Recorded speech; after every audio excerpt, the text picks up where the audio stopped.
Don't close a construction loan just because somebody says they're ready to build. That's how projects get sideways before the first truck ever shows up. A construction loan should not close around excitement. It should not close around good intentions. And it definitely should not close around somebody saying, "We're ready to get started." Ready to get started means nothing. The question is simple. Do you have an actionable project? Because if you don't, the loan is being closed on hope, and hope is not a construction management system. Welcome to AES Construction Intelligence. In this video, we're going to talk about the 5 basic pieces that need to exist before a construction project is really ready to move forward.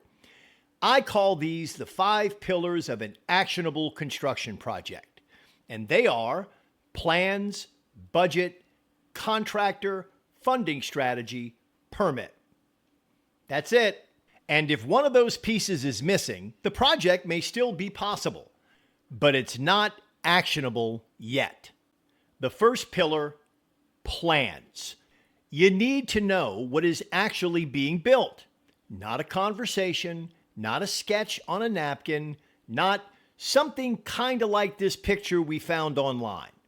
Real plans. Plans define the size, layout, structure, and scope of the project. They tell the builder what they're supposed to build. They tell the borrower what they're actually paying for. They give the lender something to evaluate. Without plans, everybody is just standing around using the same words and imagining a different house. And that's a great way to create a very expensive misunderstanding. The second pillar, the budget. The budget has to match the plans. This sounds obvious, but this is where a lot of projects start falling apart. You cannot have a $700,000 house on paper and a $520,000 budget in the loan and pretend everything's fine. That gap is not going to disappear. It's going to show up later as change orders, shortfalls, delays, arguments, and somebody looking confused when the money runs out. The budget needs to reflect the actual scope of work. Site work, foundation, framing, mechanical systems, roofing, windows, finishes, allowances, soft costs, contingencies, all of it matters. Because once the loan closes, that budget becomes the financial roadmap for the project. If the roadmap is wrong, don't act surprised when everybody ends up in a ditch. The third pillar, the contractor. There needs to be a qualified contractor attached to the project. That means more than he's a good guy, or my cousin used him, or he's been building forever. That may all be true, but the file still needs structure. Is the contractor licensed? Are they insured? Is there an executed contract? Does the contract match the budget? Does the contractor understand the draw process? Do they understand what documentation will be required before funds are released? Are they capable of building this house? Because construction lending is not just about building. It's about proving progress before money moves.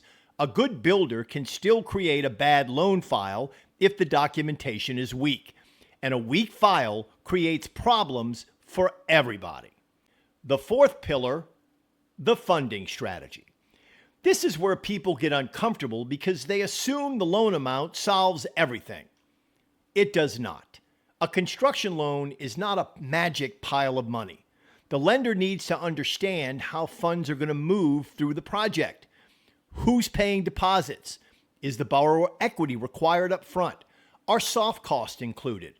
Are there shortfalls? Are allowances realistic? What happens if costs increase? What happens if the borrower upgrades everything after closing? That last one's not a theory. That is a Tuesday. The funding strategy needs to be clear before closing, because once construction starts, the project does not care that the file was poorly structured. The concrete company still wants to get paid. The framer still wants to get paid. The roofer still wants to get paid. And nobody wants to hear 3 months into the job that the money was never lined up correctly in the first place. The fifth pillar, the permit. And this one matters more than people want to admit. A building permit is not just a piece of paper. It is municipal permission to build. It means the local authority has reviewed the project and allowed the work to move forward under their rules. If there's no permit, then the project may not actually be ready to start. And if the project's not ready to start, the lender needs to be very careful about closing a construction loan, because closing a loan before the permit is issued can create dangerous gaps. The loan is closed, funds are available, interest may be running, the borrower thinks construction is moving, the builder may be asking for money, but the municipality has not even cleared the project to begin. That is not a construction project. That is a waiting room with a loan number. And waiting rooms get expensive. This is what we mean. Plans, budget, contractor, funding strategy, permit. These 5 pieces don't make the project perfect. Nothing in construction is perfect, but they give the project structure. They give the lender something to evaluate. They give the borrower a clearer understanding of what they're getting into. They give the builder a defined framework to operate inside. And they give everyone a better chance of avoiding the usual circus. Because residential construction is already hard enough. You don't need to make it harder by closing a loan before the basic pieces are in place. So, before a construction loan closes, ask the simple question. Do we have an actionable construction project? Not an idea, not a conversation, not a rough estimate, not a dream with a spreadsheet attached to it, an actual project. Defined plans, a matching budget, a qualified contractor, a clear funding strategy, and a permit. If those 5 pillars are not in place, slow down, because the cheapest time to fix a construction file is before the loan closes. After closing, every mistake gets more expensive. This is AES Construction Intelligence. I'll see you next time.